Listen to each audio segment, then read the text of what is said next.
have his confession on tape. The news people said so. I balled my hands into fists.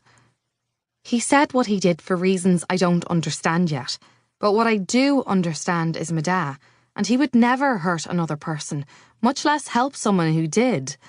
He seeks justice and sends the monsters who do those appalling acts to prison. He doesn't help them get free. Silence stretched out in the beat-up Ford Focus we rode in, but only for a couple of seconds. "I think you're in denial, Princess," my cousin said with a complete lack of compassion.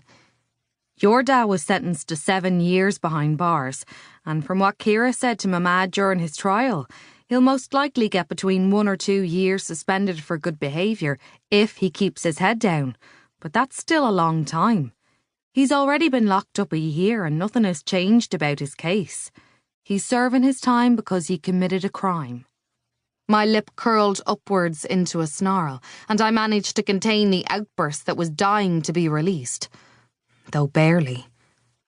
My hands trembled, and clasping them together only helped a little. "Don't give me lessons on the law, cousin," I said, my tone clipped.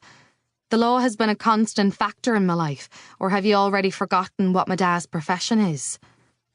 Or was. In a mumble, she said, "A lot of good being a barrister has done for him." I bit my tongue at the jab and didn't respond. "I'm sorry," she sighed a moment later. "That wasn't funny." "No," I agreed. "It wasn't." I had found out early on in my life that Eddie was not a particularly jocular person, not from my past encounters with her anyway, and so far it looked like things hadn't changed.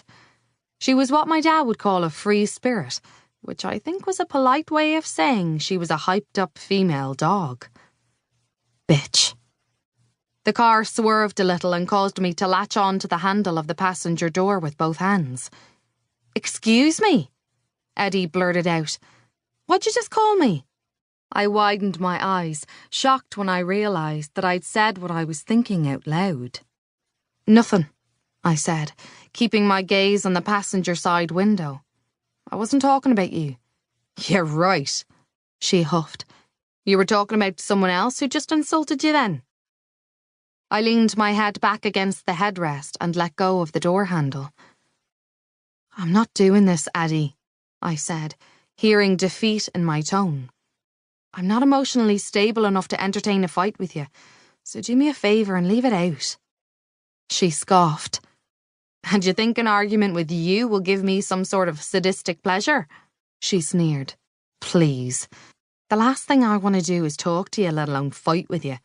I just wanted to get to the bottom of whether you knew what was going on with your dad. And I already told you that I had no idea." "But how? Surely you noticed something." I looked at her and instead of snapping at her like I had prepared to do, I paused, because from her side profile she looked exactly like my mother. From a particular picture that I had seen of her anyway. She had the same shaped nose, the same long eyelashes, the exact same plump red lips, and of course the fiery auburn hair, features that I most definitely did not inherit. Eddie looked more like my mother than I did. I didn't have any memories of my mother, or none that I could recall very easily at least. I only knew of her through dozens of pictures, video recordings, and tales that my dad had told me. He portrayed my ma like a beautiful princess, but unfortunately one who did not receive a happily ever after. I rarely got sad when I thought of my mother because I never really knew her, but I sometimes mourned the relationship that could have been. She died from kidney failure when I was 4. "Princess," Eddie hissed, pulling me from my thoughts. "You aren't even listening to me." "I'm not ignoring you." I blinked, turning my gaze forward. "I just have a lot on my mind. Don't take it personally. I think more than I talk. I always have." I tensed when the engine made a suspicious sound, but relaxed when I looked at Eddie and saw she wasn't alarmed. I swallowed. "Do you reckon we should have just taken my car instead of leaving it in the garage at my house?" "No, I don't." Eddie snickered and patted the dashboard.